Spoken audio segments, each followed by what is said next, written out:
your business will never remain the same. You have to constantly be innovating and adapting. There's a lot of people who they're not going to be along for the ride, and that's okay. Do you have this skill set and the chutzpah to get it to the next level? Because you brought us here, but the people who are going to get us to the next level are entirely different. Yep. And I have to tell you, and I don't talk about it publicly, but like you talked about being in the dirt, like let's totally be real. And the pattern that keeps so many business owners stuck is What up, wealth builders? Today, I have got Jasmine Star. If you don't know who she is, she's all over YouTube and Instagram and all the platforms. But what she has done is really incredible. She's had over 45,000 business owners go through her program and learn how to grow their business through social media, marketing, and a whole bunch of other stuff. And I'm excited to have her in the studio today. What's up? Hi, Ryan. Thanks for coming. Thank you. We had a lot.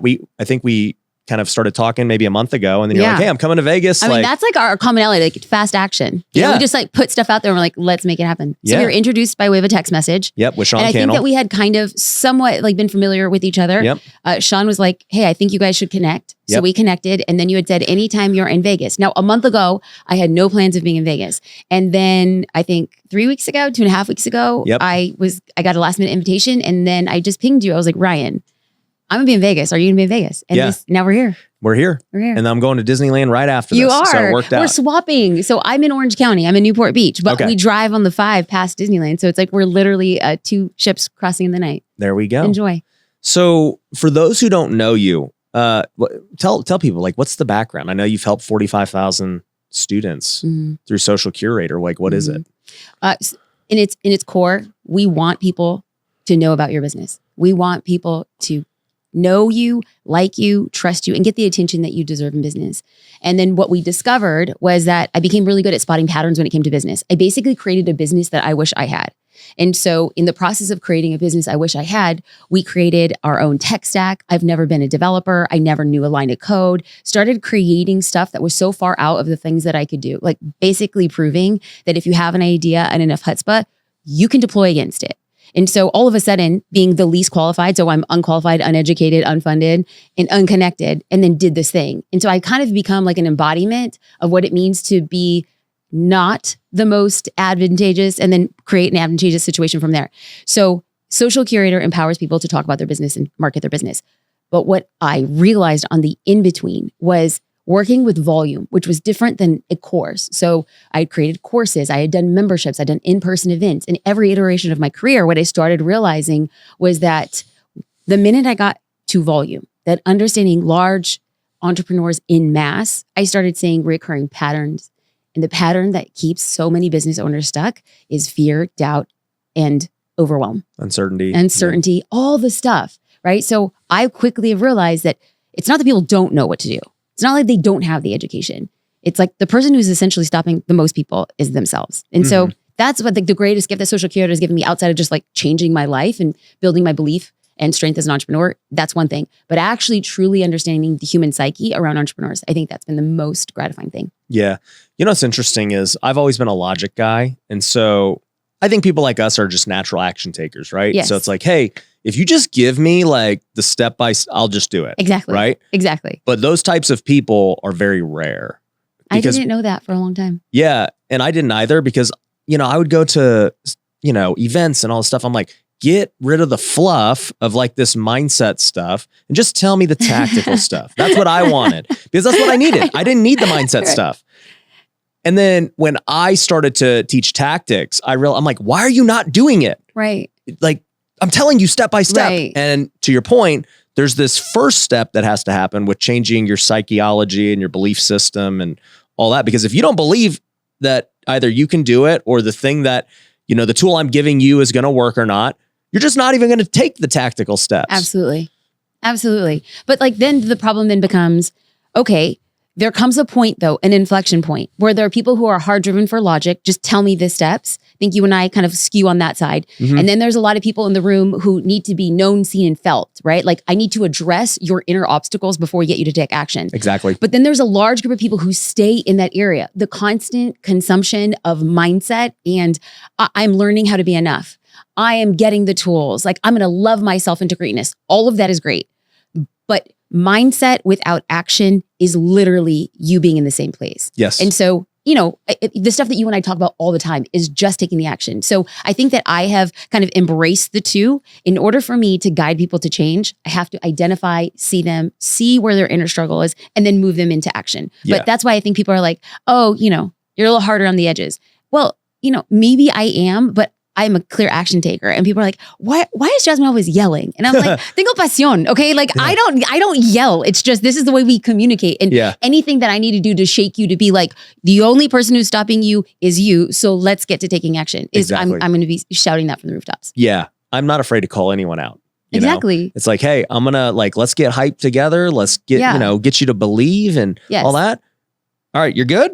Mm-hmm. All right. Now let's go. Yes. But yeah, you're right. There are people who simply just consume like this self-development stuff and mindset stuff. And that's it. They just consume and they feel good and they're like, nothing happens. I'm like, dude, that was useless. Like, so what are you doing? What have you seen? Like when you spot that I have consumed enough, what are you seeing? How are they getting off the ledge? What do you say? What do you do? Well, somebody who's listening right now is like, that's me. Well, I think that you have to do something different. Right? Because if you keep taking the same actions over and over, like why would anything change? That's right. So what is a different step for you? Well, it could be something as drastic as burning the boats and quitting your job. Like that, that's like a super drastic step. Another drastic step is actually like putting skin in the game, like pay to play, whether that's paying for mentorship or that's like actually putting money down towards inventory or the lease or buying the domain, like whatever, right? Put skin in the game towards the thing that you're talking about, right? I like it. Hiring somebody. Those are all aspects of putting skin in the game. But this whole deal of, oh, well, I'll just keep listening to Ryan or Jasmine's, podcast and social media. And like, that's good. Like I'm learning and getting better. And I'm like, no, you're not. You should stop watching me. If you've been watching me, like, you saw our workshop space out there. I did. So like our workshops aren't free, right? And I'll ask people, I'll go, hey, you guys, how many of you have been watching me for over a year? Majority of the hands, right? They're like, yeah, I've been watching. I go, how many of you have never done a deal? There's a lot of hands. Like if we're doing a newbie workshop, I'm like, why do you think you've never done a deal? And they're like, oh, fear, these things, right? And I go, so for me anyways, the reason that none of you have done a deal is like, you haven't taken like a first step like this yet. None of you are in our coaching or anything. You've just watched content for free and like, you think that's good enough, but it's not. And now you're here because you realize like, hey, I got to actually do really something different, get some skin in the game. And that's how you like take the first step. Okay. So I'm going to repeat back what I heard. Okay. There is a time and point for somebody to really assess and recalibrate their mindset. It is about the personal development. Yep. But when you stay in that stew too long, you will stay stuck. And so in order to move you out, because you got too comfortable, in order to literally move you out, a small movement isn't enough. You need something big. You need like to burn the boats, to sign the lease, to hire somebody, or to pay some unforeseen amount, like an amount you had never thought you would spend on yourself. It has to be. So the longer you've been sitting in the stew, the bigger the risk has to become to get you to take action. Did I hear that correctly? 100%. I like that. Yeah. Woo. What did you think? What's your thoughts on how you transition? I honestly hadn't. Oh, how I did it personally? Well, not you, but like how you. The patterns I saw, and the reason I asked you was because I wanted to know. The reason I'm excited about this podcast is like I literally want to see how you think. Oh, and so you're interviewing me now. I am. I know. I was like, welcome to my show. I'll be repurposing this content. No, more than anything is I have been at that place of saying, hey, I've spoken at this conference 3 years in a row. And you're at the same place. Yeah. So clearly there's nothing more I can say. Yeah. And I like that. And so, I'll obviously like cite you on this. So I had a conversation with my friend Ryan. That's good because it's like, if you're not going to do that, you have everything. If you're not going to do that, get out of the game. Yeah. You're hurting yourself. I'll be like, leave the room. Yeah. And so so success is built on clues. Confidence is built on not a big action, but a lot of small, tiny actions. And so the longer that you continue to go to conferences and invest and then you don't do anything, you're actually not building trust within yourself. And so I had never actually said, well, then how do you build trust? Well, I would always say, well, these micro steps. But if you've been stewing in the self-development education space without taking micro steps for 3 years, okay, your time's come. Yeah. Like, so whoever's hearing this now, like we're calling you out. Yep. So it's time to do something big. Yeah. Well, and let's just think about this too, right? So there's levels. So somebody just only watches content, right? And they don't do anything. All right, cool. Now you're saying like a step above that is, hey, I'm actually like going to conferences and doing the things they tell me to do, but you're still not doing anything, you know? And it's like, I keep seeing you at the same conference. You're still not doing anything. What's the next step beyond there, right? Is it getting coaching? Is it getting like just putting money up and doing a deal? Like, what is it, right? You can't just stay at any level, no matter where your career's at. Because like even you or I, it's like, we still want to grow our businesses. Do I think that my business is going to grow by me just continuing to do the same thing?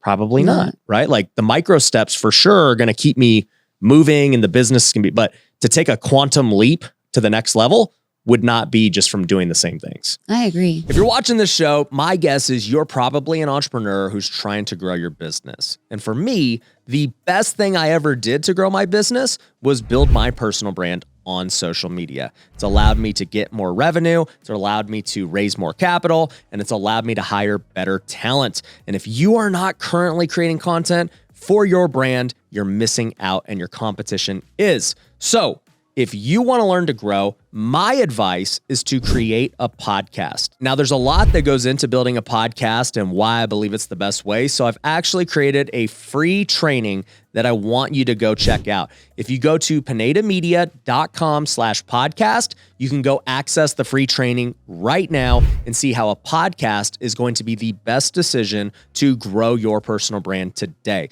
So go check it out by clicking the link below, and I'll see you in the training. So, real talk, first big scary thing that you did to make Ryan who you are today, and then the most current big scary thing that you did. The first big scary thing I did was when I flipped my first house. This was back in 2015. My wife and I were married for a little over a year, and we didn't have any money really. We'd saved up 10 grand. So, I mean, I guess that's more than a lot of people have, but still not enough that you would think, oh man, you could go be a real estate investor and start killing it, right? And I said, you know what? We're just going to do it. So we maxed out all of our credit cards for 50 grand. And I got a high interest hard money loan to buy our first flip. And not only did I buy one, but a month later, I bought a second one. I was just like, we're just burning the boats. We're all in. Yeah. And thankfully, you know, it worked out. Between those two flips, we made 40 grand, most I ever made in my life. And it was just proof of concept. I'm like, oh, all right, well, let's just do that like a lot. And so I kept doing that and doing that. And so that was like the first big, massive leap that we took. I would say the next leap would have been social media back in 2020. So I wasn't on YouTube or TikTok or any of the stuff. And, you know, we're sitting there during the pandemic. I have 50 house flips going on. And I'm like, you know, tens of millions of debt and hard money loans and private loans. And I'm like, man, is this about to like all come crumbling down? Like, I don't know. You know, people are saying anything could happen. And I said, well, what can I do? I can't control the real estate market. Like they are what they are. We're just going to finish them and hopefully they sell. But what can I do differently? And I was like, well, everyone's on this social media thing. Like, you know, just they're on their phones all day, just watching the news, watching this. I go, what if I was the guy they were watching? And so I started studying what people were doing on TikTok and YouTube. And I was like, I can do that. And then, you know, I just built a process and started going after it. And then that obviously has, you know, made me way more than anything I've ever done, you know, just for all the stuff it's brought my businesses. And then I would say recently, you know, in the last couple of months, I've drastically shifted our culture and business model. And I let a lot of people go. A lot of people quit. And when you make such a drastic shift from what you've been doing for years, it's scary because think about the employees. It's fear, it's uncertainty. Of course. Like they don't know if it's going to work out. It's a whole new thing. Yep. But for me, I just understand that your business will never remain the same. Like you may have a couple of good years where, hey, like this plan is going great, but it will stop, you know? You have to constantly be innovating and adapting and pivoting. And, you know, that gets you to the next level. And there's a lot of people who just, they're not going to be along for the ride, and that's okay. Yeah. Did the same thing. Just crossed a year mark where we radically restructured the business. And I fought it, Ryan. Like I fought it. Like I couldn't sleep for months. And it was like, my husband is my business partner. We high school sweethearts, like ride or die, the better part. He is like the better part of all things. I am outward facing, but he is truly like the spinal cord, the nervous system, the brain. Like, so is he the integrator in the business? No, not at all. Oh, not really? remotely. No, he's the dreamer, Ryan. He's the dreamer. He's the dreamer. So who's the integrator? We have our COO. Her name is Jade, and she's both of them. It's crazy. It's crazy how kind of like what is attracted to you is the opposite of you. And both of these people who I quite honestly trust my life with are the complete opposite. They are quiet. They want to remain behind the scenes. So Jade, our COO, has her feet firmly planted on the ground. She is in the dirt. She knows penny to penny what is happening. She's freaking brilliant. JD, dreamer. Anything is possible. Okay, how do we make it crazier? How do we make it crazier? How do we make it bigger? And so he's the dreamer, and I always will say, well, that's just not possible. And then all of a sudden, the next morning I wake up and I'm like, dang it. It might be possible. And so between the two of them, the polarities, the two of them has really empowered and sharpened me. But would you say you're a dreamer or a hybrid? What I'm definitely a hybrid. Okay. Because I'm a doer. Like I'm the kind of person that can be 50,000 feet and then get down in the 5-foot level, which is an asset and a liability because like I could see big picture and I can see the forest for the trees. And then all of a sudden I'm like, you know what? This tree wasn't planted right. Because I've been such a tactician and such a practitioner for so long. Like I know how to do everything that people in the business are doing. And so I know the standard of good. And it's like, to me, it was like this year I decided I'm going to be unafraid of saying excellence is the word we embody. And oftentimes the people are like, oh, well, excellent is like this hard thing. Like, how do you tell somebody to be excellent? And like, excellent is almost like art. Well, I know good art when I see it. And it's like, how do I just define excellence? Well, it's on me as a CEO to define what is really excellence, but it's on me also to demand excellence. Like when I see it, I highlight it. If you are not embodying excellence, an aspiration of excellence, then this is not the place for you. And all of a sudden, I just became so okay saying, we breed excellence. Yeah. And that was that big restructuring. It was a financial decision. It was a team decision. It was, what am I doing decision? It was, I got into and hired a in-person Los Angeles tech team, and that salaries and what that did was bananas. And so I was just like, okay, well, we built the thing that we wanted to build. How then do we take this to the next level? And I think that we had to do the business different. Yeah. Exactly what you had said. Yep. Exactly what you said. And I think oftentimes I don't know if you've talked much about what that meant and for the people who stayed and all that other stuff, like the culture that is built around it. And a lot of times we don't talk about it. Like it's taken me a year to talk about it because I felt a deep responsibility. I felt deep responsibility. And that's like just been a lot of unpacking for me. But now I want to be like, I want to talk about that because there's somebody right now who's, they're action takers. Yeah. They know they have it in them. They look like in 2020 when you said I could do that, they're listening right now and they think I can do that. And then all of a sudden they beat themselves up because they think that they're the only people who are restructuring, changing the culture, letting go of people who might not be the best long-term fit. And so I'm like, let's just talk about the ugly stuff of business, you know, and give people like, there's a path. You look at Ryan and we think there's this thing. And then there's always the thing behind the thing. Yeah. Well, I'll tell you mine, and then I'd love to hear kind of your experience with it since you're deeper into the restructure than I am. But I'll say, a lot of things impacted me to make this decision. So like every quarter we have a quarterly, planning meeting. We spend all day with my business coach and we just look at the numbers, the production, everything. And, I've watched multiple quarters in a row. People tell me, hey, like it's going to change this next quarter and blah, blah, blah. And, then make different excuses like, well, the real estate market's been tough and, we can always make excuses. And I go, you know what? I'm tired of this. I'm going back in. And I'm getting tactical and I'll be the tactician. I know how to be an operator. I'm definitely a visionary, but I also know how to get my feet dirty and just do it. So, for the last 2 months, I've just been inside every department, all the way from onboarding to how a lead comes in. How does it actually make its way to the sales team? You're getting dirty, son. You're getting dirty. So, this is right here. Let's go. So it's, I don't enjoy doing it, but I do enjoy doing things like that where, if you build the process right, it's going to like bear a lot of fruit. It's not like I'm not getting dirty in that, hey, I'll take the sales calls. Right. That's not changing anything. Right. That would be like a shot to like, hey, yeah, I could close better. Right. But that's not fixing the problem. Correct. So I'm getting into every aspect of every part. And we're by no means done. There's still a lot to do. And we're running a whole new business model. And the early returns have been significant. And so it's great because like when you're trying something new, if I hear it correctly, your returns, you're seeing them in 2 months? Mm-hmm. Dang, son. Yeah. We execute quick. So they've been great on that front. But with it, when you start making, and you said, hey, we're demanding excellence. That was the first thing I said 2 months ago before even the plan had really formulated. I said, hey, here's the deal. There's new standards in this business. This is what we're going to do. This is X. This is Y. This is Z. If you're not following these core values, you're out. And it's not your fault. You can be a good person, right? I don't want anyone to think they're a bad person because they can't hit these standards. There's another spot for you at some other company. Right. We can still be friends, but these are the standards. And, you either got it or you don't. And that's fine. And by the way, be bringing in more competition to basically raise these standards. AKA, I'm going to be bringing in new people. And so you can look at it as a threat and be scared, or you can say, I got to level up. That's right. And, you know, that's what I come from sports. So that's just like my MO of like, hey, there's always a farm system. There are people right now who are trying to take your job. And, you know, if you're good, you shouldn't worry about it. You know, you're good. But if you're not, you either need to get better or realize you're probably on the way out.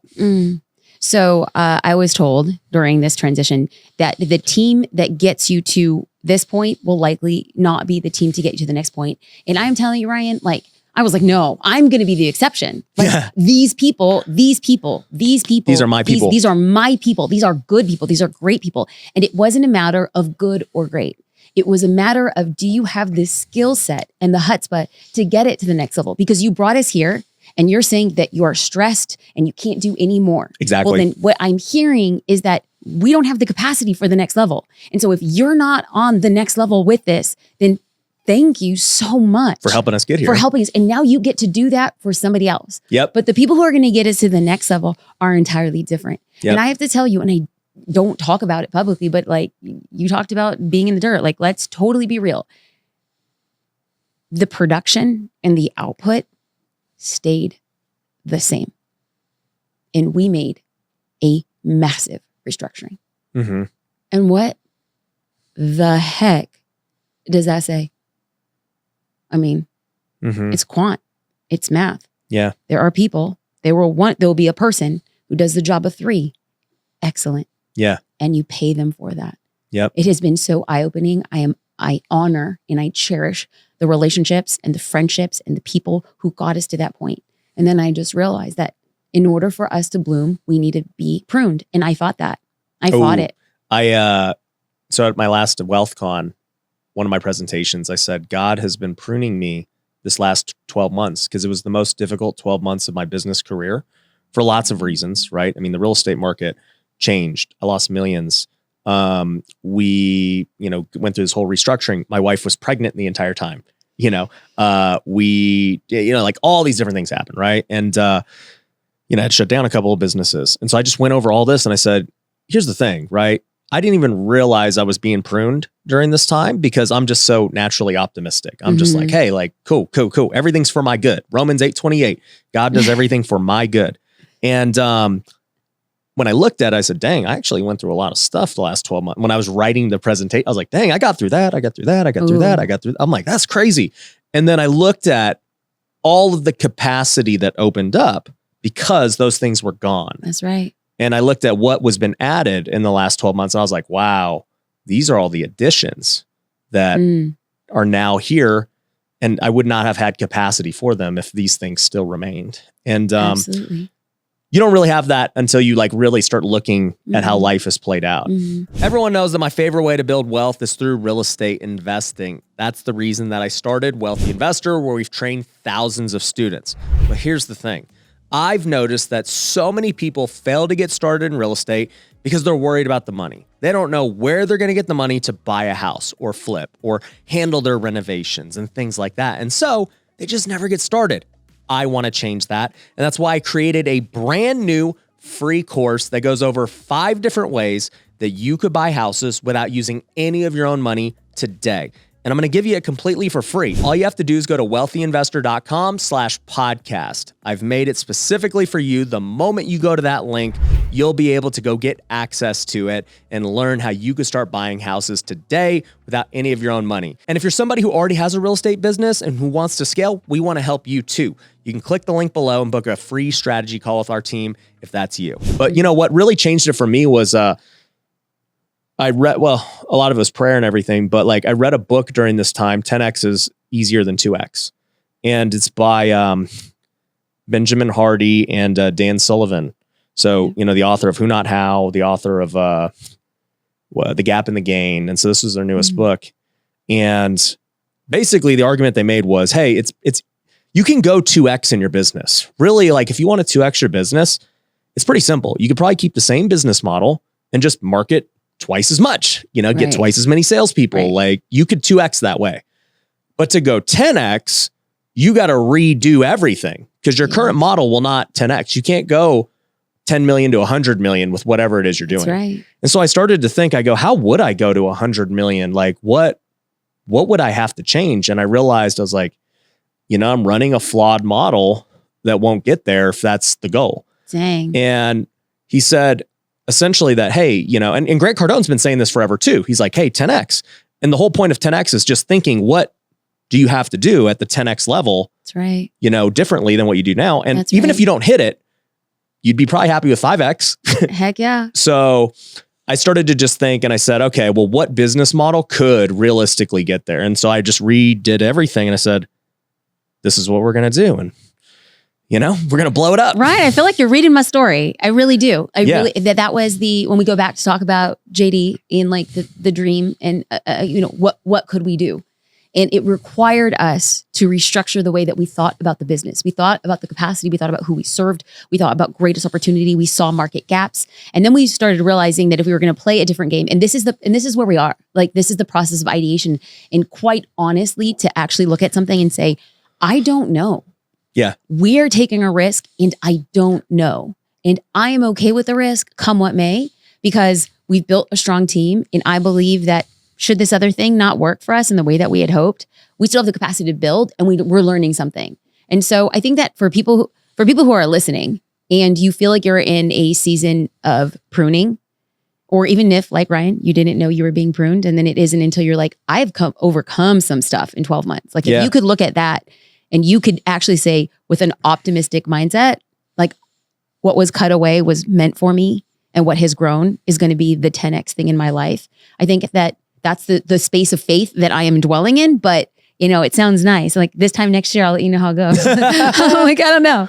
So for you, it's been about 12 months and you're still in the thick of it, you'd say. Well, like the business it is every CEO's dream to have a business with a team that runs it with a level that not what you want. They're doing it better. We now have specialists doing all the things that they are a specialist in. Yeah. And so for me to be able for me in the last 12 months to be a true visionary, a true leader, like I'm not in the weeds. Yeah. And I think that for a long time I allowed myself.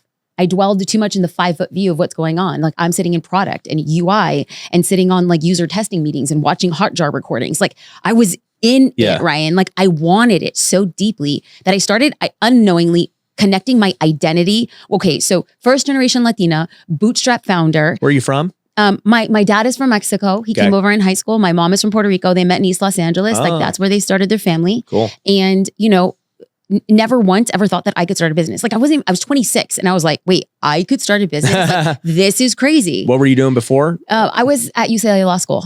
Oh, okay. So, but here's the thing. It's just like, I didn't learn how to read until I was 11 years old. I was never the person who was gonna be like, you're winning at standardized tests. Like I didn't even crack 900 on my SAT. Like I am not the intellectual person. I'm just the kind of person to be like you, tell me what to do and I will do it. Yeah. I cannot be tested on a standardized test to save my life, but you tell me what it is, I'll find a way to make it work. And so that was the pattern in my life. And so on the LSAT, I for all intents and purposes, I should not have gotten into law school. Period. Like full stop. Yeah. That was not the thing. I didn't test intellectually at that caliber. But what I did was I had said I didn't learn how to read until I was 11. And then I graduated at the top of my class in high school. I fumbled the SAT and then I graduated with a 4.0 from college. How? And how? Yeah. How were you able to overcome that? Was it just you worked harder than everyone? You studied harder? You paid more attention? Absolutely. Okay. Like people, like I looked at college like it was my career. But here's the thing. I went to college and I'm like, this is my ticket. Like, this is my ticket out. My parents never went to school. They didn't even know anything about like applying for financial aid or college. Like I was there my first year. I tested into this calculus class that was far beyond my means. And I realized like I'm in over my head and I had to get a W and I was like, do I get the W? Do I not? My parents are like, W, whatever. Like, I was like, okay, I'm talking to people who don't understand the world that I now dwell. And so kind of like teaching yourself and then getting past that and then getting into like 3 or 4 of the top 10 law schools in the nation because I had presented a case. Like, don't let my history determine my future. Like, give me the chance for this. Wow. And so then I ended up getting a full ride to UCLA Law School. And my mom was going through brain cancer at the time. And I was like, I want to be in LA. And this to me is just like, it was always the ticket out. everything. It was just education.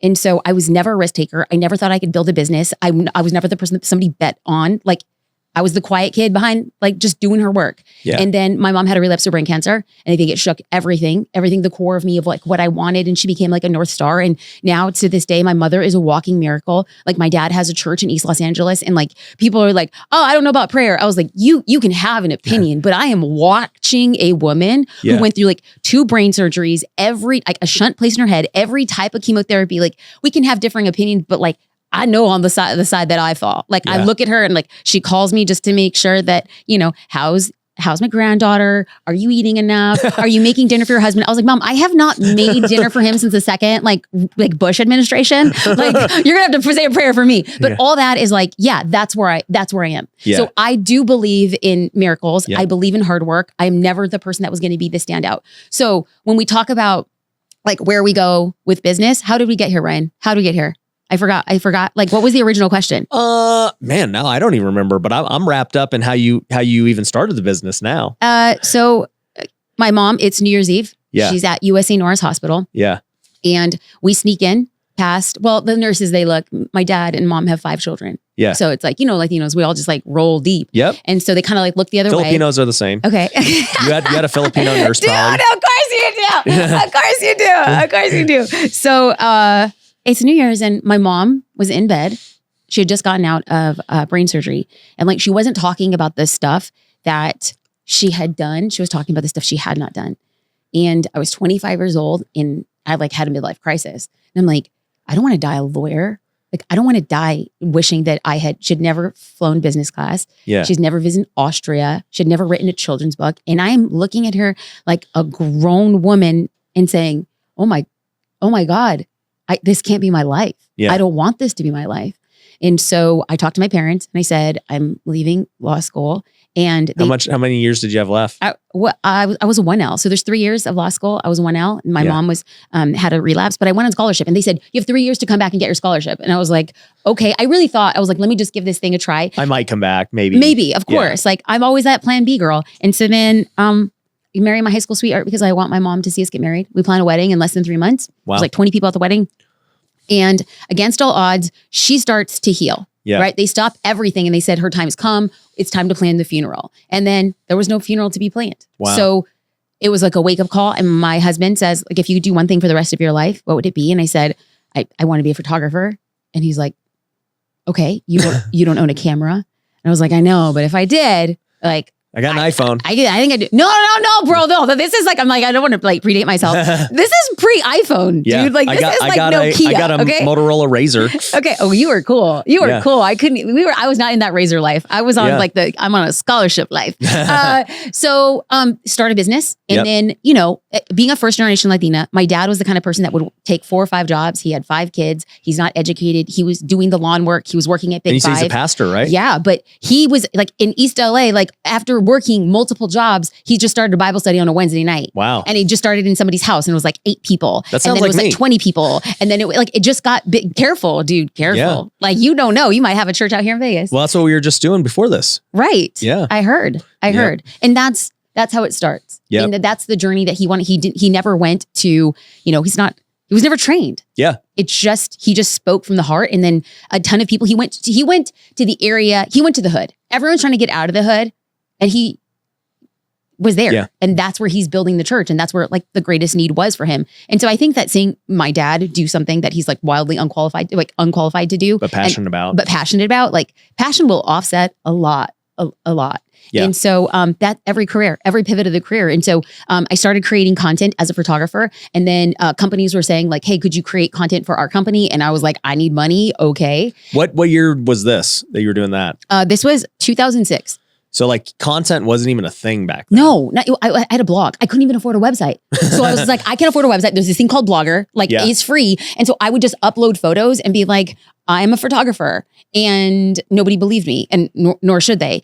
And then the first year of my business, I make over $100,000, which most people are listening to your show is like, I don't wake up for $100,000. Well, let me tell you, $100,000 is more than my dad made in like 4 years. Yeah. So, at the end of the year, it's like Your first year, yeah. 6-figure business. I'm like, we're going to Claim Jumper. I was like, get the soda, Yep. get that bread. I'm like, let's we might go. get a cocktail. Let's go. No. My parents be real conservative. They'll pray over you if you're drinking wine. No, so it was like a thing in my life. It was like a thing in my life where things radically changed. Yeah. And then I started teaching people like how to use a better camera and how to run a business for photographers. And then the concentric circle built out.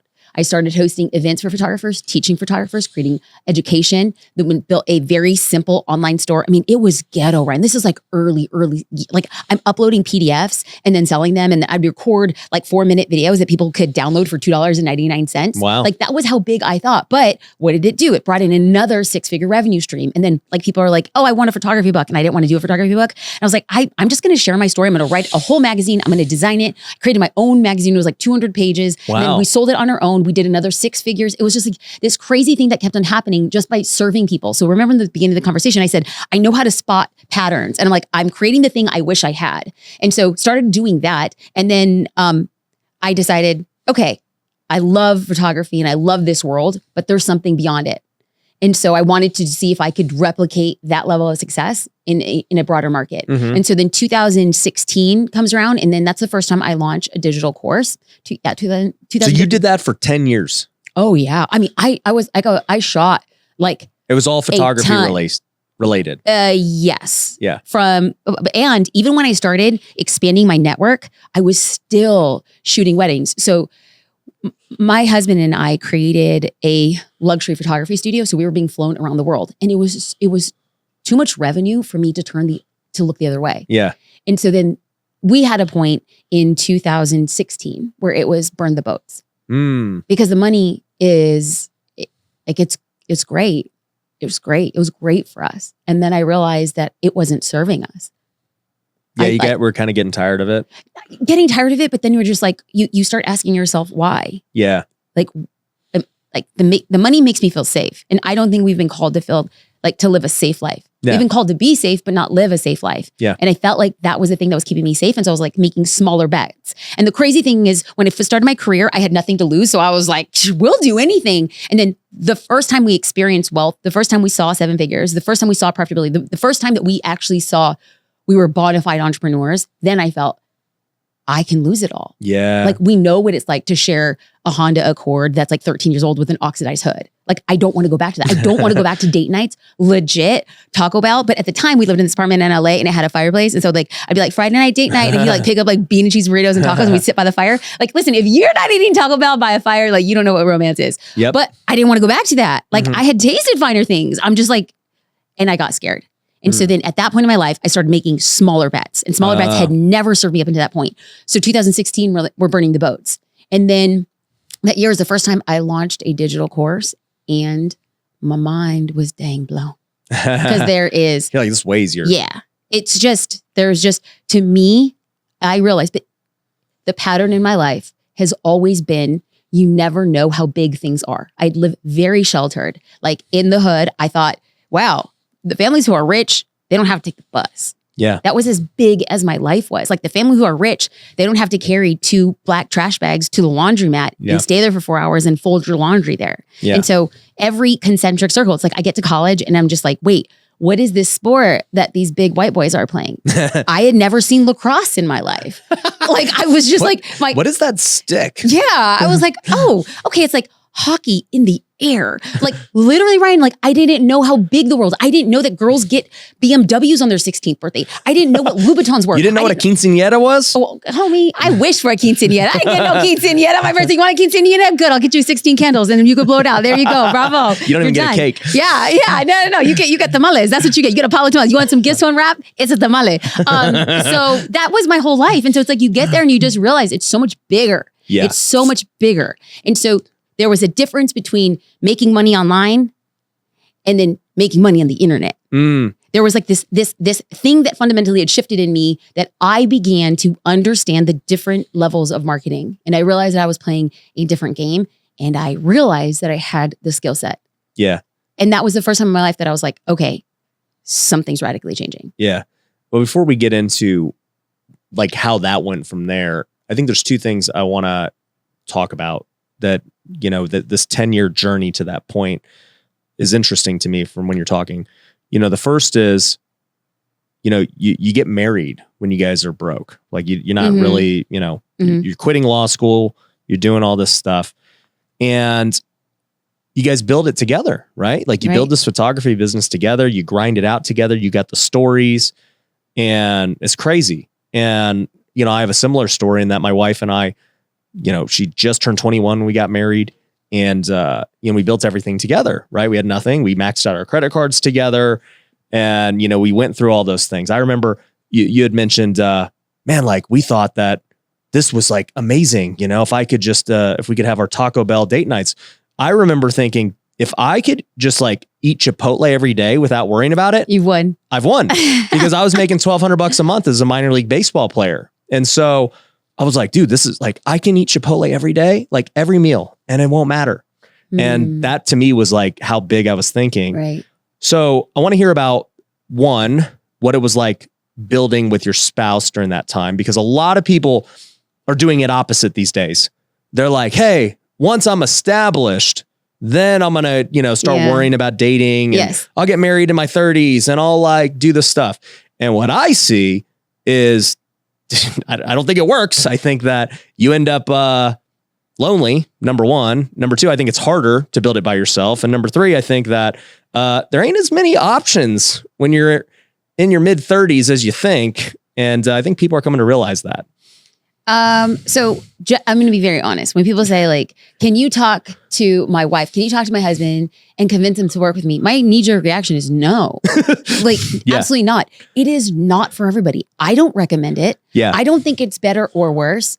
If you happen to be that really angular, weird puzzle piece and find a partner with that really weird angular puzzle piece, good on you. And by the way, my wife doesn't work in the business. So when I say we did it together, I really did it, and she supported me, Got it. from the sidelines. So Got it. Okay. we don't work together in business. Got it. Okay. So in that regard, then yes, having a partner is always better.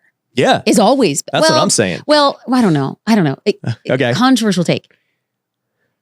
What if it's not a right partner? The right partner. Mm-hmm. So in that regard, so I'm going to function in the assumption that your partner, if they're in the business or out of it, are still going to support you. They're going to be the person who's going to push you. Exactly. They're going to be the person to call you out. They're going to be the person to reel you back in. Yep. So in that regard, yeah, we've built it together, and we built every single business thereafter together. Yep. And so I think that the relationships that we have built, the reason why we've been able to successfully work in the business together is we have very clearly defined roles in the business. And so we have a 51-49. And so I lead branding and marketing. Who's 51? Me. Now, but for legal, finance, ops, like even down to travel. So I would like, what would happen was like, when we first started traveling extensively for business, I would be like, did we really have to have layover in this city? Like if we have this much of so I'm in the back, I'm backseat, I'm a Monday morning quarterback, right? And he's just like, okay, I'm 51 in travel. I just need you to trust that I did all due diligence and I chose the best option This was the first. best. Yeah. And so this is how we've been able to really thrive in the business. Like if you're not the 51, yeah, let's talk about it. But the person who makes the decision, we leave it at that. Yeah. We could not work together. Okay. No, there's no way. Like our marriage would not work. Okay. My point was, she's my partner, obviously in life and everything. And on paper, she owns 50% of everything anyway. That's so right. So we're partners, whether I like it or not. Right. So, but my point was, as a partner in life, coming up broke and then, having the experience of like grinding it out and, having quote unquote made it, like to me, obviously, like I know she wasn't, trying to get with me for the money. There was none. Right. But now it's like, I think about like, what would it be like trying to date now? Like, you don't know if somebody's you for the money. Real question. Yeah. You meet your wife today. Mm-hmm. Do you date? I don't know. It's like, I can't even conceive what it would be like today. It's hard. I always play this game.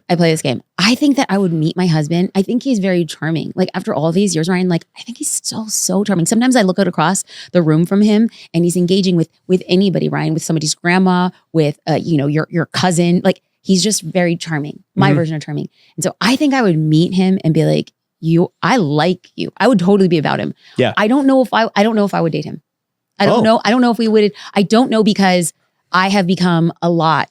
I have that- bangs now. Yeah. You know? And that's the thing. Like we've grown to we're very different people from 10 years ago. Absolutely. So that's like, I don't know what you would be Absolutely. if we never met. Absolutely. Right? I was like, I don't know. I'm like, you're such like a nice, elevated person. Like you would look at me and be like, we had a great conversation, but you need a lot of work. You need a lot of inner work. And so I was like, you got stuck with me early on, me and my multiple personalities. So it's absolutely powerful to find a partner who will support you. They don't have to work in the business though. Yeah, no, 100%. I think where I was going with it is there is this other thought that I think is actually more common today.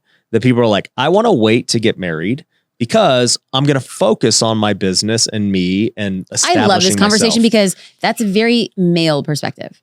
Okay. I think that generally, like there are a lot of women like that, like who want to wait a little bit. Yeah. But women have like a different set of considerations. Like, yeah, they want to build their business, but also in the back of your mind, like when you're 32 and single and you have the business that you love, then all of a sudden you feel like you're just hearing a clock. If a family's on the horizon and you want more than one child, there's a whole different set of things. And like, yeah, I'm glad I have the business, and then as a female, as a founder, you have to deal with so much stuff that, however people say it, you become a little bit tough.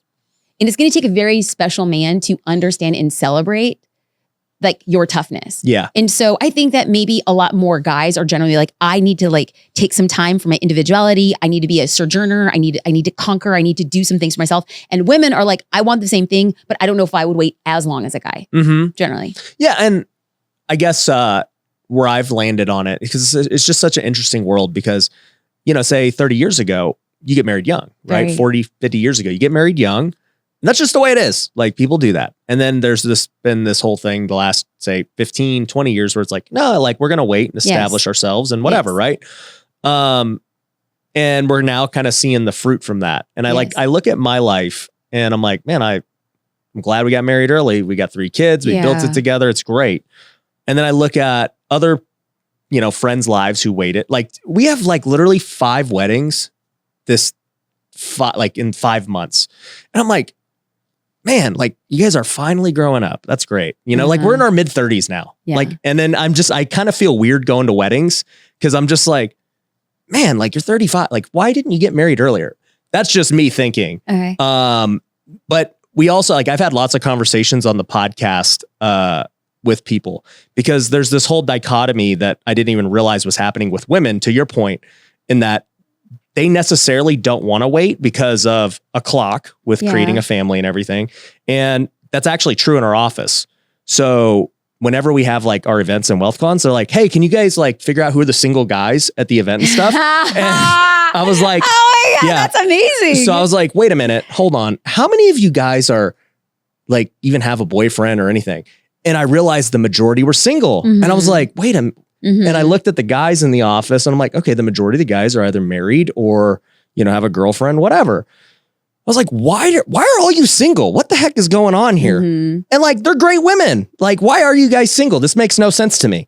And I think, anyways, in my opinion, that like the career women who focus on their career, like they end up in this position where, it's like, if they did wait, now like the options are very limited because like either the guys who were like me, we got married young, or you have these guys who like waited too. And so now you're like, all right, there's these guys that waited, but they also are looking at like, well, I can go marry a 24-year-old, 25, like whatever, right? Like they're looking at that. So I don't know, dude, like it just occurred. I was like, why are all the women here single? And then I started to think too, I was like, this also makes sense because like a lot of women who have had kids at this age, they're stay-at-home moms or they're working at home. Like they wouldn't be at the office working here because they'd have kids. Right. And so I don't know. It's just this weird thing I've been experiencing now in my mid 30s, like looking at life. It's crazy because I think that I don't believe in black and whites, right? But when you put something out on social, my husband and I, we started a family. We adopted our daughter. Oh, awesome. And so, and we adopted her from Vegas. Oh, yeah. So I come back. How old is she? She's 3.5. Okay. And so how long ago did you adopt her? She came into our lives when she was 10 days old. Wow. Yeah. That's and amazing. So we got lucky in Vegas. We really did. Wow. I mean, so our journey didn't happen exactly on an Excel spreadsheet. And so I do find myself looking back at, should we have started early? What does that actually come out to? And so I never look back and say, that's how it should have been. I wish I would have did I that. don't. Yeah. I totally, completely don't. I know that God gave her to us At the right time. at the right time. It's what we needed. But because of this, I was able to build out a career. And then I started realizing that I started getting questions from people. Yeah, but what are you going to do? How does this change? And it is what it is. I don't think that when guys announce that they have a baby or they've adopted a baby or fostered a baby, no one's like, but how are you going to make it work? You know, like guys, everyone's like, okay, of course they will. And then all of a sudden people are asking me and I'm like, I am not a mommy specialist. I'm a first time mom. I don't know how it's going to work. And so I never want to position myself as like a mompreneur or any type of, I don't want to be put in a box. Yeah. All I know is that like, I have a skill set. Yeah. And I have a purpose. And I can do things differently than other people.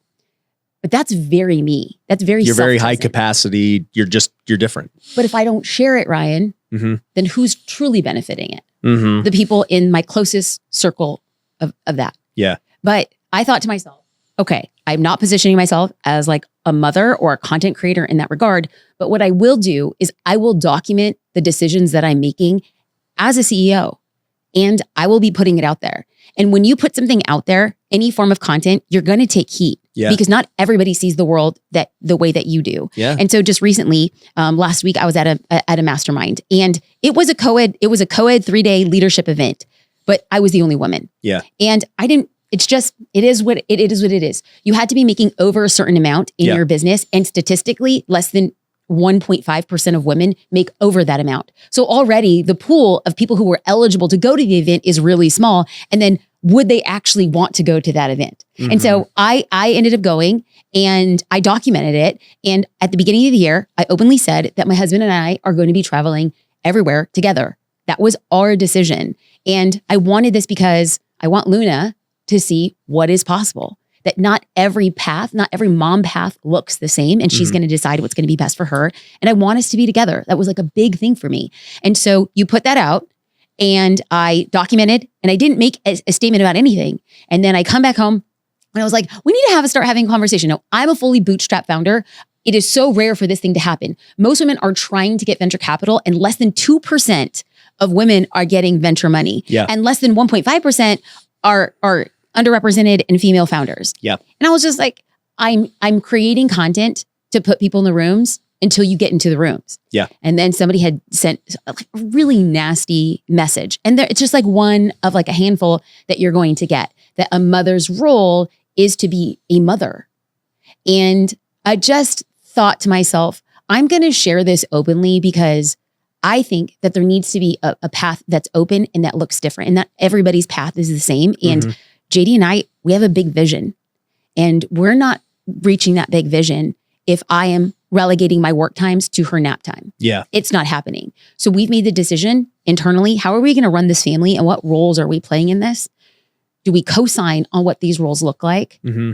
And then what does this mean for the business? Yeah. And as long as those three things are in alignment and he and I are in alignment, and until she gets to the point to where she says it's no longer serving her, then this is what we're going to be doing. And I'm just documenting the entire process so other people say there is a different way of running a business as a female. So what were some of the things you decided? Well, we were going to take it year by year, that we were going to be doing all of our travel together. That was a decision.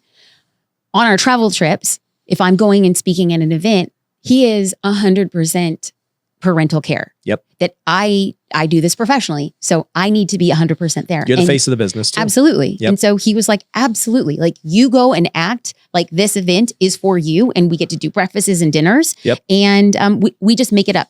But we're there, and it is my responsibility. Mm-hmm. And in the home, in the workday, I am a CEO.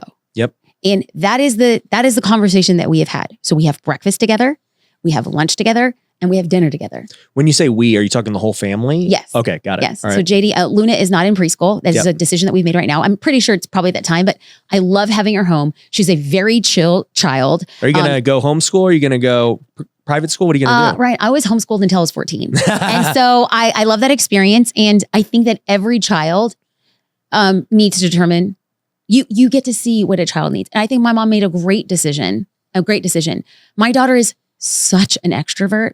And like, she speaks Spanish as like her first language. And so she'll get to any park.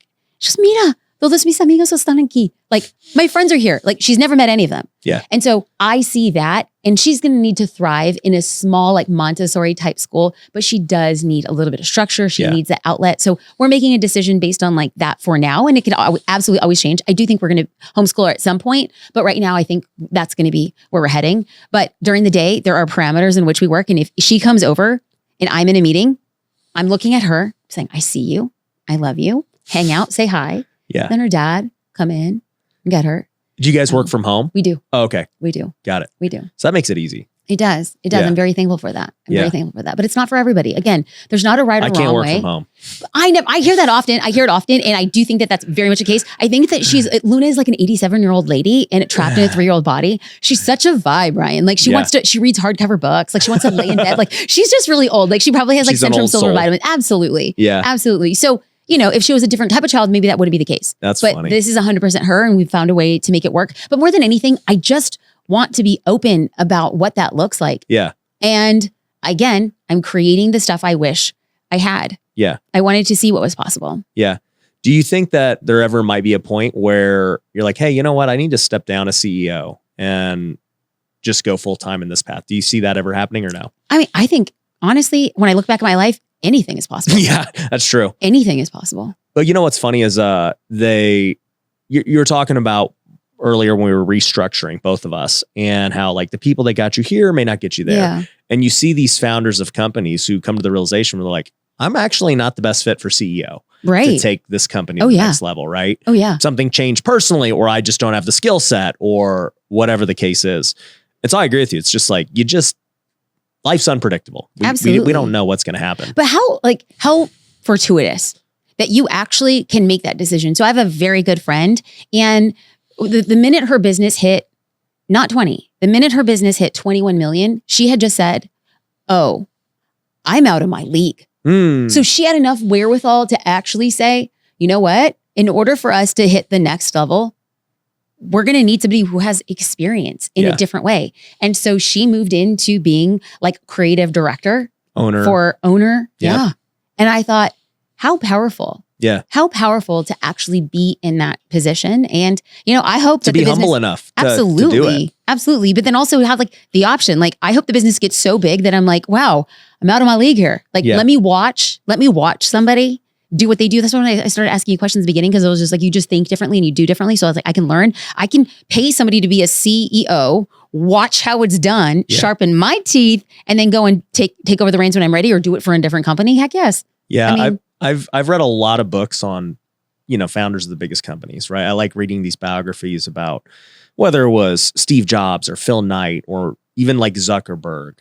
And then seeing like guys like that who, obviously you go through all these bumps and bruises, but they just figure it out. It's like, Mark Zuckerberg I think he was the youngest billionaire ever. Now, a lot of people don't like him, but to still be the guy. Absolutely. After all these years. Absolutely. The amount of development, it's crazy. And then like a guy like Steve Jobs to start this company, get booted. And then like, bro, actually we kind of need you back and to do it.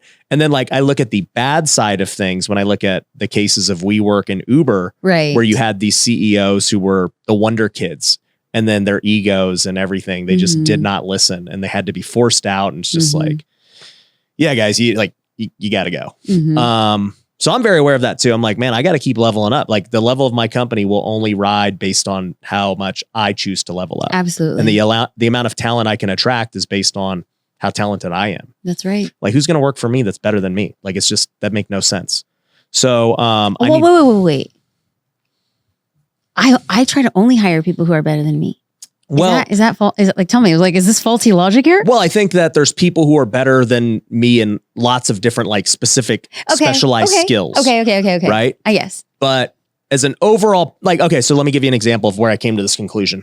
So I've been looking for like a true CMO, right? So we're both marketers. Yes. I would argue, and I don't know your business in and out, but I would argue you're also the CMO. because you're the content creator, you're the face, you're the brand. When you need to drive leads and traffic, I'm guessing you're the one probably making the decisions. Seabiscuit, baby. Seabiscuit running that race. Yep. I am too. And I've always thought like, I need to hire a CMO who gets it, who has experience in the digital marketing space, all the stuff. And I could never find one. And we hired many, right? We hired many media buyers and all these things. I'm on bated breath, brother. Yeah. Tell me. So it was after years of doing this that I finally realized I was actually having a 20-minute conversation one-on-one with Gary Vee. And so we were behind closed doors and we talked about, a bunch of different things, but I was just talking to him as I was going through like all this change, and the light bulb just went off during the conversation. I was like, I'm talking to Gary Vee one-on-one right now. Not like starstruck or anything, but I was like, I'm talking to Gary Vee one-on-one right now. Ed Milet just texted me. This guy just texted. Like, I have access to the smartest people in the world. Like, I could text him right now with a question. And these are guys who have mentored me. And then I just started to think, I'm like, who would know more about my business than me in terms of marketing and what to do and how to make the whole ecosystem tie together? Like, why would I assume hiring somebody who's going to even make 200 grand a year, 250 grand a year?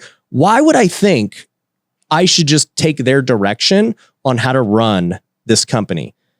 If they were so good, they wouldn't be working for 250 grand. They would have a business that's making $10 million, right? Because the best marketers in the world start their own businesses. Because it's very different on the marketing side versus the sales side. The sales side, good salespeople don't know how to generate leads or run a business. They can sell like no other. So most salespeople only aren't necessarily entrepreneurs. Operators aren't necessarily entrepreneurs. They don't have big vision or idea. Like, they just, hey, tell me what to do. I'll execute. But the marketing visionary people, the people who are creative that you need, you really want somebody who's a beast. I mean, it just logically makes no sense that you think that you would get one. Oh my God, I love this. I'll go toe to toe. I disagree. Okay. I disagree. But here, first and foremost, let's back up. You were sitting in the room with Gary Vee, and what you experienced was the Gare Bear stare. Okay. Gary Vee has a way of looking at you, and then all of a sudden there's like a little lightning bolt that runs through your brain, down your spine. And you're like, it's happening. It's happening. Yeah. Like, osmotically, he's doing his thing. So he has that effect on people. I agree to a certain extent that only you can do what it is you do. I disagree patently. How many marketers have you seen eat crap building a business? It's because they know how to get leads and they don't know how to keep them, cultivate them, foster the product, build product market fit, get evangelists for it so that they don't have to be marketing. Because in order for a marketer to actually grow a business, they need to be doing more. Right? They need to spend more or do more. Yeah, but that actually they might not is know how to build a compounding sales team. issue for the business itself. Yeah. If you're that good. And so in my mind, I do think that there are people, Ryan, I'm just going to call it over your life. There is somebody who's going to come in and blow your mind. This person is not going to do what you do better, but they're going to come in and add systems. They're going to think of new ways. They're going to get you out of the weeds, and they're going to think about how to duplicate your content in an entirely different way. And then you're going to look at them and be like, I'm never not being in this role, but definitely not in this capacity. Like, I do think you can find somebody for $250,000 who will blow your dang mind. Let me kind of, I don't want to say backtrack, but give more context to kind of what I'm trying to say is that for sure, we've had those people who have come in and said, Ryan, this is how we used to do it over here. Yes. We could do it with what you got going on over here. And I'll look at it and I'll be like, okay, I never thought of that. That's a really good idea. Okay. And so I'm always hiring people and picking things I learn and whatever, right? I hire people to learn myself too. Yes. But on the other hand, they don't know the intricacies of creating content on social media and the intricacies of how it relates to the other businesses I have and things I need to do within the whole funnel and ecosystem. And so it'd be hard for them to just know what I know about my own business and what I know from other people I've learned from, right? And I guess what I'm trying to say is I gave marketers too much power for the last couple of years. Basically what I did was I said, hey, I'm gonna focus on creating content, building the brand. I'll think of new products and ideas. You guys go run it, right? build your funnels, run your ads, create the copy, let the process go to the sales. Like you guys handle all the ops side of my ideas and visions. Great. Right? And it's got us to this point. It's been okay. But when I looked at it, I was like, this, like, that's wrong. That's like, this could be way better. Like, why are we doing this? And the more I looked at it, the more I realized like I gave them too much authority. That's fair. Based on their skill. And also too, I deferred to them against my own gut. Judgment. Yep. Because I said, hey, I mean, you're the expert. Right. I hired you to do this. Right. Like, I'm going to give you authority. Right. Because I don't want to like show you up and like, I'm paying you for a reason. Like if I didn't want to take your ideas and like let you execute them, then I'd just do it myself. Right. So I'll give you all the authority to run your ideas. And they were never as good as mine. And so now, did I learn a lot from actually running the idea? For sure. Like that impacted the decisions to the next step and the next step. So that's kind of where I like my opinion is like a lot of entrepreneurs want it just done for them. Right. So they'll say, dude, I'm going to hire this new media buyer CMO. They're going to like build me the best funnel ever. Because as you know, every media buyer is like, oh, you know, I used to work for so-and-so and we would get like a 10x ROAS on this. And I'll be like, really? And then it would always disappoint. And then I'm like, what happened? Oh, well, you know, this needs to change and that. And then I'm like, all right, let's try. Okay. It's the sales team's fault. Like it inevitably ends up there. God. And so I'm like, okay. You know, do you ever see yourself getting out of the Seabiscuit role? This is my plan. Okay. Based on my conclusion that I don't think that necessarily somebody is going to be better than me at my own company and ecosystem and how it all relates on at least the marketing side. Right. My plan is to build it internally because every big business I know does not outsource marketing like to that degree in the guru space. I'll call it the guru space, right? Big companies like, you know, I had my friend Neil Patel speak at my event. He's been on the podcast. Like he'll go run Cisco's ads. It's a different ballgame, but even Cisco has however many employees just in marketing alone, right? And so they'll do their own thing. They'll hire guys like Neil and whoever else, right? So they have to diversify.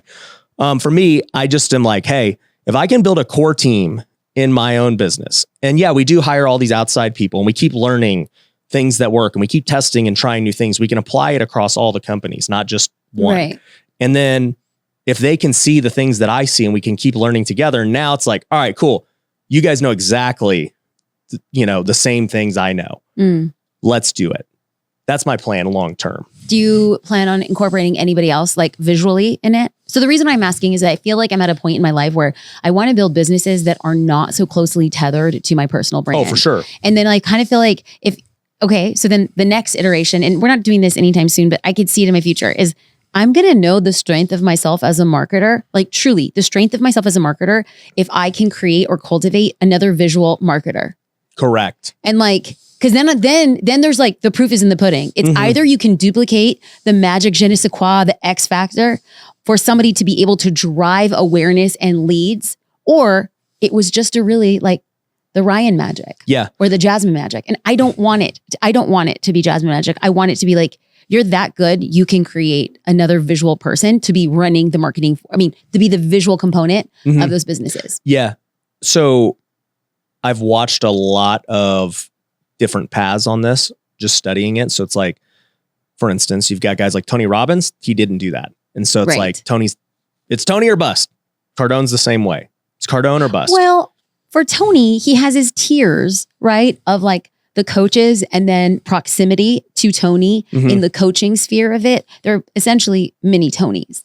So while they're not visual representations, like the business component has been like, I want to touch Tony. So because you trained with Tony for 5 years, like I'm closer to Tony now. Yeah. But there's a difference for you? There's a difference in that the moment, I guess, Tony dies, what happens? That's right. Like, I don't know where it goes. Right. Right. So for me anyways, like this whole new influencer world is predicated on the face. So how do you build other faces so it doesn't rely on you, right? And I think there are multiple people who are prepping for that. I think Dave Ramsey has been trying to do that by bringing in co-hosts and bringing in new faces. So I think he's trying to think past him. I think that you have guys like Mr. Beast who incorporated his friends and everything from the get-go. And so I think that was smart. And I've had these conversations with like Lewis Howes and Patrick Bet-David where they're both doing the same thing, trying to start different podcasts with other faces. Right. So I think inevitably what everyone tries to become who's in media is a media company. Right. And that's what, PBD is doing. And we actually just launched 4 podcasts. So, my top heads. So we have one for Wealthy Creator for social media, one for Wealthy Business for the entrepreneurs, one for Wealthy Investor for real estate, and then Wealthy Kingdom for the Christians. And then I have Wealthy Way, which is the flagship, right? And so I am actually already thinking about that because if each of those silos can generate on their own without me ever having to talk about it, we win. Mm-hmm. So you're already working towards that. Yeah, we're already working. Like I've known that. I've actually had the opposite problem people have had. And that's maybe where my perspective comes is that I was really never in the weeds. Right. Because I always delegated. Because I was playing pro baseball for 8 years.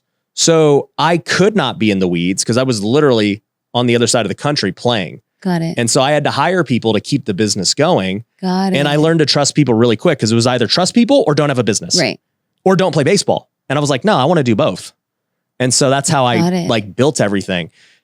And now I'm realizing the problem with that, even though like the payoff has been great, the problem becomes when you trust people too much and you keep your eye and you don't go deep enough into every little detail, you end up spending millions of dollars on like, let's just say ads and all this stuff.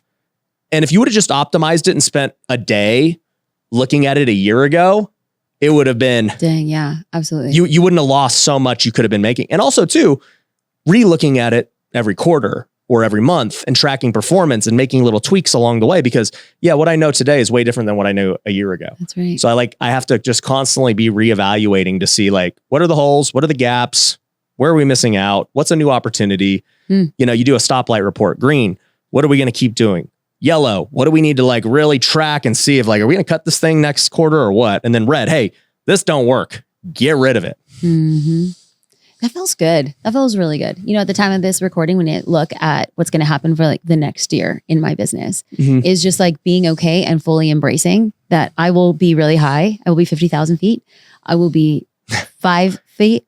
And then being able to like understand that I'm at the 5 foot level only to build the system because I know that the system you build the system and then it pays off. It just cranks. Yep. That's where I'm at right now. I'm like, That's hey, good. Let me go into every good. systematic piece. That's good. But the second question, so I mean, that was only the first question. I think we spent 30 minutes on it. The second question I had was you said, I realized what this internet money is versus this like digital money, having a business online versus an online business. Yeah. And you were like, I had to get around bigger thinkers to make that happen. Oh yeah.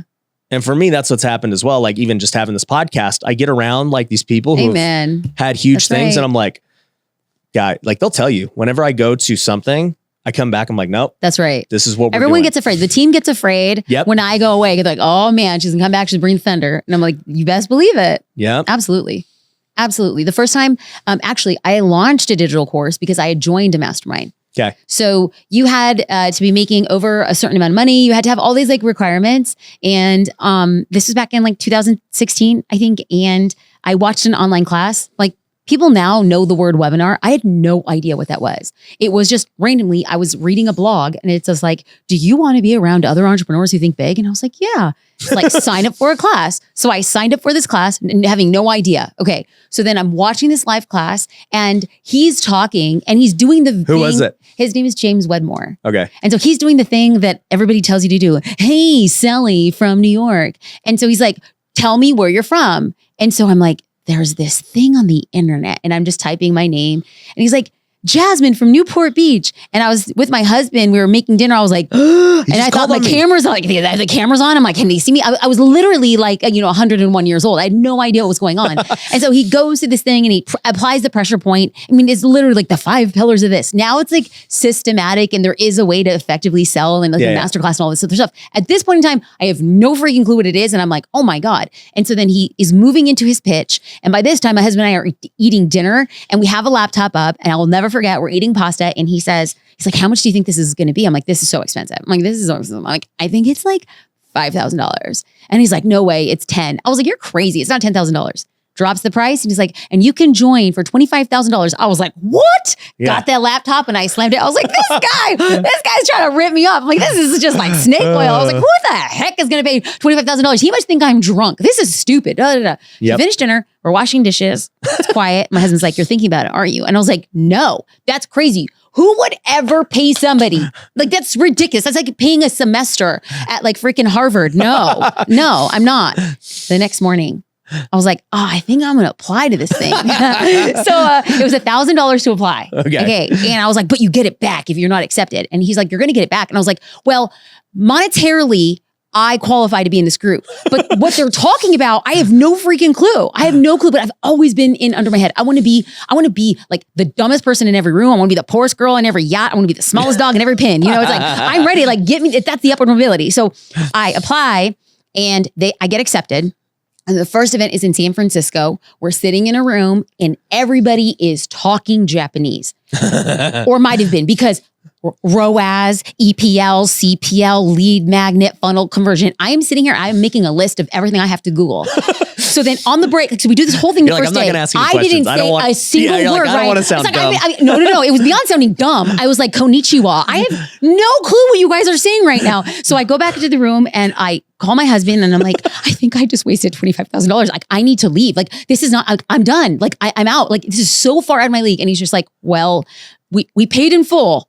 So why don't you just finish the weekend? And so then they're the break before we go into dinner. And Ryan, I didn't say a single word the whole day after saying hello and doing an introduction. I didn't say anything. And then that night at dinner, James, the host, is like, is everything okay? And I was like, you can't cry. I'm telling myself, you can't. There's no freaking crying in a freaking mastermind. You're out here. And I was like, I just don't know what's going on. And he's just like, okay, well, tomorrow, ask your question in the hot seat. So then I Google hot seat, which doesn't reveal what a hot seat is in a mastermind. He's like, we're starting hot seats. And he explains a hot seat is asking a question and everybody pours down into it. So my greatest question was, what's a webinar and how do you do it? And it's like, that drove everybody freaking quiet. Because they're just like, they looked at me and they're like, how are you doing multiple 7 figures?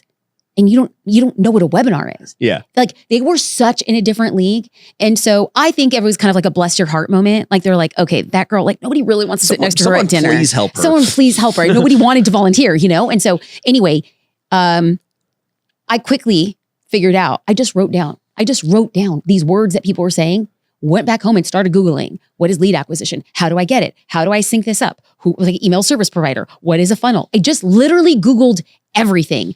And I had this idea. I'm like, I want to do this course. It's going to be $2,000. And then James was like, you've never done anything like this. And I was like, I haven't. He's like, I think maybe you should just start a little smaller. And I was like, okay. He's like, what's the scrappiest thing that you can get done? And so I decided to do an Instagram for business course. It was $197. And the first time we put this out, he was like, I think you should be running ads. I've never run ads for anything. I mean, I have been a professional entrepreneur for, 14, 15 years. I've never run an ad. Yeah. And so I'm learning all of this other stuff. And so I decide we're going to run $13,000 of the ads. And I told my husband, this is crazy. This is as much as like a Honda Civic. We're going to buy a Honda Civic and we don't know what the heck. And we spent $13,000 in ads and our first launch did $265,000. Oh, jeez. It was a 5-day card open. And I was like, oh. The moment I joined that mastermind, 6 months later, I had launched a course. And then I was like, oh, your girl's dangerous. Because that return on investment was crazy. Yeah. Because the course, we launched it 3 more times in 12 months. And that was the smallest launch. Yeah. And one course did multiple 7, and we started adding other courses. Now, I'm not here as an advocate for courses. I just said that became happenstance, the mechanism for how the business grew. Mm-hmm. And so when you said like, oh, there's a difference between having an online business and then having a business online, absolutely. It's just that you have access to everybody in the world. You're playing a very different game. And then like the proof is in the pudding. Like, you get to see how you are as a marketer on a grand scale. It's one thing to have a very profitable, amazing hardware store and like your local community knows you and loves you. There is an entirely different level of marketing if now the whole world is your potential customer. And then where do you stack up against your peers? Yeah. You're competing against Amazon, Home Depot. Absolutely. Yeah. Absolutely. Absolutely. Yeah. That's crazy. Yeah. It's funny.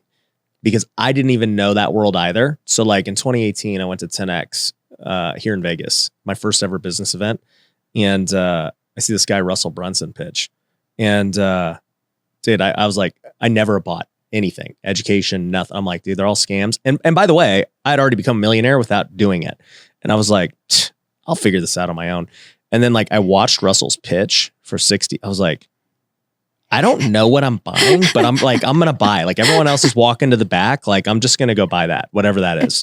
And it was like $3,000. Still to this day, I don't know that I've used it. But I was like, that was the best thing I've ever seen. Like if that guy could get me to buy something. You know what?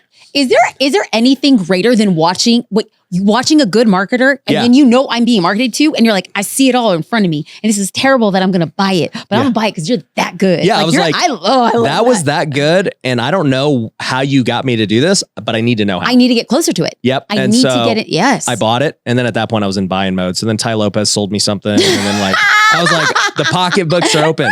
So then it's funny because I just met both of them for the first time about a month ago. And I was telling them both the story. And it's just funny like how everything comes full circle. But yeah, that was my first experience. So I never did anything as an online guy. Got it. Until really 2020 when I started doing social media. So I never too had like learned ads or run them or anything. I just was like, I'll make content. And that was how we got all our leads. So everything was organic. And so like all these digital marketer guys were like, so like, what's your ad spend stuff? Like you guys are doing millions. I was like, it's zero. Like, what do you mean? How do you get leads? I'm like, I just make YouTubes. Wait, so you've been running ads for like 3.5 years? No, like less than 2. Well, So you said 2020. it was just organic. Oh, up until, okay. So 2020, 2021 was all organic. And wait, that's when you started putting out content. 2020 is when I started putting out content. Dang, son. Then 2021, still just content, all organic. 2022, we're like, all right, to get to the next level, we've got to start running ads and like really do it. And you know, to that point, I will say like I hired people in like 2021. It just like didn't do any, like we spent a couple $1,000s. I'm like, this sucks. Like just, I'll go do my own organic thing. Cause I know that works. So anyways, 2022, we really like start actually doing ads decently for the first time. Okay. So it was like June of 2022. Dang. And, I've still never set up a Facebook ad. So like, that's when I say like, I'm going back into the process. I'm like, teach me how to run a Facebook ad. Like, tell me why and I ask it as like a very dumb question because I'm like, just explain it to me. Like I'm dumb. And because I want to know why you make the decisions you're making with your targeting and, you know, all this stuff. Like, I just want to understand your thought process. And that's, by the way, how I do every system. I'm like, literally explain it to me like a 5th grader. So then, yeah, this year now, like, I mean, this month we spent like probably $250,000 in ads and I just want to spend as much as I can. For the year? No, this month. Oh, this month. Yeah. Sorry. So, you know, like we're just trying all these new things, right? So it's been a process, but it's funny because I had somebody golf with me. He goes, Ryan, so like you're pretty big in the IM space. And this was literally like a month and a half or a year and a half ago. And I was like, what's the IM space? And he's like, internet marketing. And I was like, I'm like, I don't. Okay, yeah. Oh, is that what the cool kids are calling it? I had never heard of that. Yeah, like okay, he's legit. Then I'm gonna walk around and be like, I'm really big in the IM space. I'm pretty big in the IM space. People know me. And I was like, I mean, I just make content because that's I always saw first I saw, like you said, I was always an entrepreneur. I had flipped hundreds of homes and built businesses before I ever became an internet marketer. And I realized how powerful social media was. So I became a content creator, not an internet marketer. I was like, I'm gonna make good content. So I went organic first, which is the opposite of how most people do it because it's hard to build organic from scratch. Yes. It's easy. You can start making money right away with ads like you did, right? But wait. I had been making content for like 15 years. Yeah, you already been blogging and all that, right? But people can you can get an ROI quicker on ads. It's just riskier, right? So for me, it was like evolution from entrepreneur to realizing social media is like this cool tool, learning to be a content creator to then realizing, oh yeah, like I understand funnels now and why they're so powerful and why people do challenges and events and like, I'm just going to go do that. So like the 200,000, we spent 200,000 on a 3-day challenge. That was part of it this month. Wow. Yeah. Do you talk specifics? So we ran the first challenge. Here's the thing. I know that this will probably be super boring for a lot of people, but anybody who likes like data and analytics, like to me, this is like, I love knowing the current pulse. For somebody who's spending multiple six figures a month, like you get so much data and information. Yeah. And so. Yeah. So for me, I never go into details. So people might appreciate, let me know in the comments, guys, if you appreciate the details. Cause I always try and just like keep it very, I don't want to say high level, but it's just people don't really ask. So we created this new challenge. Last month was the first month running it. And I created a whole new offer. Evergreen? Like what is this? Like No, somebody's signing live. it. Somebody's signing up for the challenge and they can start the challenge when they come in, or they come in and they sign up for a challenge like 2 weeks in advance. Yep. And then, okay. So the structure is run 2 weeks of registration ads, then go into the challenge itself. Okay. Yep. Got it. And I'll go into why I wish it was like you start now. But anyway, so basically the premise was we hired a new media buyer who's actually been the best that we've had thus far. And he's like, Ryan, you need a 3K offer. Because we didn't have a 3K offer. All we've ever had is 10K and above. Okay. Because I was just like, dude, I don't like want to deal with trying to create this stuff. So he's like, think about a good 3K offer. And so I thought about it for like a month and I came up with a sick one. And, we call it the partner program. And essentially I looked at what do all real estate investors have a problem with? Well, the first problem is they can't generate leads. And then, if they know how to generate leads, they can't close. They just have no sales experience. Okay. And so I said, hey, what if I gave them a tool that was dummy proof to generate leads, a software that identified all the, motivated sellers and everything. Okay. I'll give them that tool. Now I can't really train sales training from scratch. Like closing real estate deals is not easy. It takes experience and training and everything. But what if instead they just sent those leads to my team and we closed them and then we just profit split? And I was like, that would solve both that would be the best offer ever, because not only does it make it easy for them to get started, but now I'm generating all these deals for myself that have zero marketing spent. So now we're creating just pure net profit on this business. So the challenge is onboarding. Like, so the challenge, theoretically, your challenge is multifunctional, but on the business side, it's onboarding for the software. Well, for the software and the training and the program, right? Okay. It's not just software. So anyways, like the 3K offer is you get the software, you get 5 days a week of training, like, pure training of we're just teaching you sales and talking to sellers and everything. And the monetization is when you do get a lead where the seller fits these qualifications of just, hey, they're motivated, they say they want to sell, you actually talk to them, you then just send the lead to my team and we'll close it, we'll sell it, we'll fund it, we'll do all of it for you. And then we'll do a profit split. That's the deal. Okay. And so I was like, this is the best offer ever. It solves everyone's problem. Even my own over here of how do I get more deals and scale this company. Right. So anyways, we spend $200,000 to launch it. I'm just like, let's just do it. Like, I don't care. Like, but the nature of the challenge, what's the duration of the challenge? 3 days. 3 days. 1 hour each day. And then there's another hour VIP that people can pay for Was it a paid challenge or free challenge? Free. And so the upsell was the 97 VIP. Mm-hmm. Okay, got it. Okay. Yep. So 275 or 200? $200,000 is what we spent in ads. And I didn't promote it organically. It was just paid. Cool. We had like 12,000 opt-ins, and the problem was our show rate was terrible. We had like a 16% show rate. And so granted, well, 16% show rate on average or 16% show rate on each of the 3 days? Just day one, the top. 16% was the top. Got it. We made the offer on day 2. Got it. Okay. Long story short, we ended up doing in contract value $800K. Got it. And so successful challenge, a couple hundred people signed up. We onboarded them into the program. And in the first 3 weeks, we've already gotten 8 deals. So it's already cranking the way that I thought it might crank, but even quicker. Because once they build up a pipeline and a database of all these leads, they're going to really start converting. Interesting. So this was just like low hanging fruit that already converted. Were you doing the 3 days of training? No. Oh, what? Oh, yeah. On the challenge. On the challenge. Yeah. But once they're in, I don't do the training. Okay. Right. But yeah, I did the 3-day challenge. Got it. So yeah, that was the challenge. We did the first time. Second time, our show rate was even worse. We changed the time, but our conversions got better, but the show rate was worse. So we made less. Okay. But this third one, so like I was like, after I did it month 1, I was like, why wouldn't we just do this every month? Yeah. Like, why even run funnels to VSLs and all this stuff? Why not just put all the eggs in one basket? Right. And so I did that. So this one, we did the same thing this month. and show rate was worse. So we're going to try and fix show rate on the next one. We got a bunch of different ideas. Got it. Because conversions were better.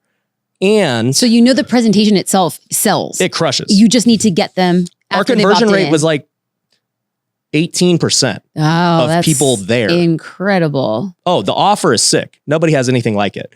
And it's going to keep getting better because as we keep getting the deals done and the testimony, it's just a no-brainer. Yep. So I love the program from that aspect. But like the best part of it is it's a multi-step funnel in that's just step one. Because we're also holding a workshop every month now. And so anyone who buys gets a free workshop ticket, or if they don't buy, we'll sell them a workshop ticket. And that's a second bite at the apple for our higher ticket stuff. Mm-hmm. Then we have WealthCon every quarter, which, they can get tickets to or downsold to or whatever, right? And so we get another bite. So it's just like this thing that, and then obviously, like I said, on the house flipping side, we have all the free deal flow. Because think about it, if I can get 1,000 people in, I don't know what the conversion's going to be at scale, like how many deals having 1,000 people in will do. But like, let's just say on the worst case scenario, it's 5 or 10%. Like of those people are doing one deal a month, right? I mean, that's 50 to 100 deals a month. Yep. That we're closing. I mean, that's already going to be nuts. Are you using UTMs? You're tracking like your leads throughout, so for instance, you're running this challenge and it's a free challenge. Like for the person who converts with that, you will be able to track that lead through other offers. And so you never know. Yeah, we have high rows. Okay. So it's like, I just find it pretty interesting. It's just like over the lifespan of, the LTV is going to be insane. Yeah. Because even on the front end, it's still already a great ROAS. Right. And then whatever the upsell is at a workshop or WealthCon, and they all know that too. They're like, hey, I one day want to be an all-star. That's our highest level. Okay. And I'm like, look, let's do a couple of deals together. You get paid from that. And then go out and do it on your own. Quit splitting with me. I want you to build your own business. But it's overwhelming to build your own real estate business in the beginning because it's like, you got to learn how to raise money, handle contractors, all this stuff. And I'm like, don't even worry about any of that. Just learn how to find leads. And if you do that, we'll do the rest. That's awesome. And you think you're going to be keeping the live component of the challenge every month? Yeah. I think so too. That's a really good call. I just feel like the industry is changing so much. It's like having Evergreen. I love it. I think it's powerful. We will deploy Evergreen. We're launching a course at the top of 2024, and it is a 10-week course. There's 2 bye weeks just to catch up. 8 live sessions. Mm-hmm. And so I think that live is really a different component. Like people want to be supported. They want to feel seen. Yeah. They don't want to do things like on their own. They're more incentivized during the challenge. Yeah. If you're teaching it live, they want to be there. So I think. Yeah. And this was like the whole business shift because we never did challenges or anything like this. It was always challenges are new for you. Yeah. Awesome. So like we would just run ads to book a call. That was it. That was like literally, and that's why I said I would look at it and I'm like, guys, these ROASs suck. Why are we doing this? Wow. And they're like, oh, well, this. And that's why I said, I'm like, no. We're going to do this my way. And, we ended up going that way. And no, like I said, it was this new media buyer we got. He's like, Ryan, you need a 3K offer. And the idea behind the 3K offer originally was to do Evergreen. He's like, you can do Evergreen on a 3K offer. For those who don't know, Evergreen would just be like a recorded webinar that just is always running. I was like, dude, that'd be amazing if like we could just do that. Because that was like what I first heard from Russell Brunson 6 years ago, and I never have done it. Okay. I was like, so if we could do that, that's great. And he's like, all right, well, let's, do a challenge to start it off and like really perfect the offer and everything. I like it. So our test was $200,000. And I'm like, I'll do it, whatever. So we do it. And then obviously it was successful. And then him and I are talking. I'm like, all right, now I want to do a workshop. He's like, no, let's not do a workshop. Let's just run another challenge. And I started to think about it and I was like, you're right. Like, why wouldn't you just run it back? And I was like, but I think there's another way to do this. Because if I'm generating 10,000 leads a month, I have the sales floor. Why wouldn't I just sell them into the workshop from those leads? Why do I even need to run ads for WealthCon, which is our 1,000+ person event every quarter? I already have the leads. They're interested in all those things. Mm-hmm. I don't need to double spend as long as I'm able to just take it through the funnel the right way. Absolutely. And then making sure that funnel is applying a pressure point that points them to WealthCon. Like whatever the objective is to get them to upsell, like the people who don't buy from a 3-day challenge with you, they're going to be more like, we need to convince you. Yeah. And so then they'll come to a 2-day workshop, which is 2 weeks later, virtual or in person. And then if they don't buy, and that's not free. And that's free. No. So the way that I built it is if you buy the 3 to 5K offer, I'm going to give you a free ticket here and I'll also give you a free ticket to WealthCon. So you're going to get to come to the next, and like in the next 90 days, you're going to be in deep with me. You're going to have seen. That's awesome. That's awesome. That like you're in. That's awesome. But if you don't buy, well, we'll sell you a workshop ticket for, whatever the price ends up being. Oh, you don't want that? We'll sell you a WealthCon. Like you're going to get different experiences with me, like the 1 hour challenge, the 2 full day workshop at my office, the 3-day massive live event at WealthCon.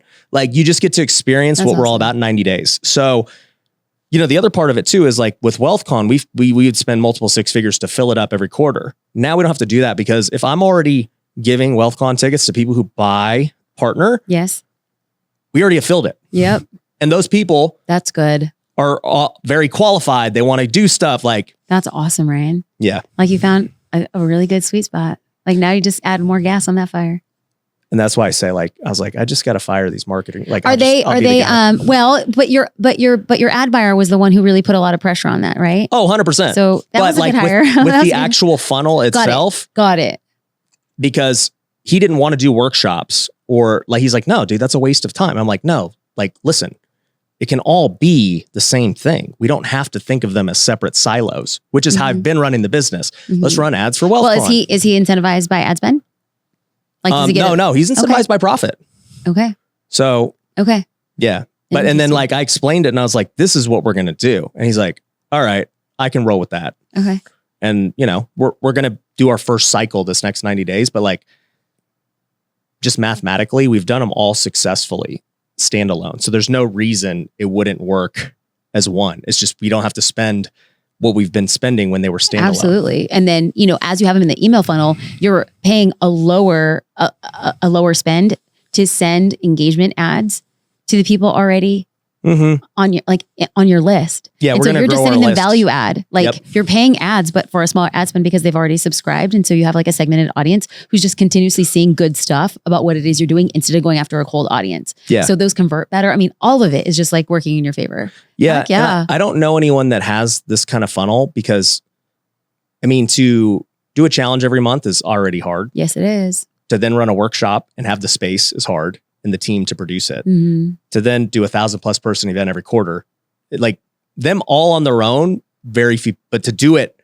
all, like, it's just, you can't really replicate it. And then just even the back end side of, we're about to go flip a lot of houses together. I just look at it. And that's why I said, I'm like, good for you. We were going to 2X if we just kept doing what you wanted to do. Let me give us a 10X idea. And then I just know too, now I can just replace the top of the funnel with an evergreen, with one of my other offers and my other businesses still funnel to the same stuff. That's right. Congratulations. Thank you. That's awesome. Yeah. That is awesome. That sounds good. Yeah. All right, good. I have Jasmine's approval on the funnel. We're good. Everyone hear it. It's going to work. She says 20X ROAS guaranteed. So no, we'll see. So I'm becoming a digital marketer as time goes on. Okay. I like it. But no, it's been great. I know our time, like, man, I could chat for another couple hours, but I know you got to get to your mastermind and, it's been awesome meeting you. Thank you. And I'm super inspired by what you're doing. And I think there's a lot of things we can do together. So I would love that. I'm excited to continue growing. Thank you. And the next time you're in Orange County, please come on my podcast. I will. Okay. We'll do it. Good. So guys, go follow Jasmine. Make sure you go check out, where can they find you? JasmineStar.com and the Jasmine Star Show. Jasmine Star Show. Check it out. And we'll see you guys on the next episode. Peace. Being broke is a mindset. I truly did not feel like I was broke. At no point did I think, man, my life sucks. This is terrible. For the last 10 years, my mindset really has never changed. It's just been the results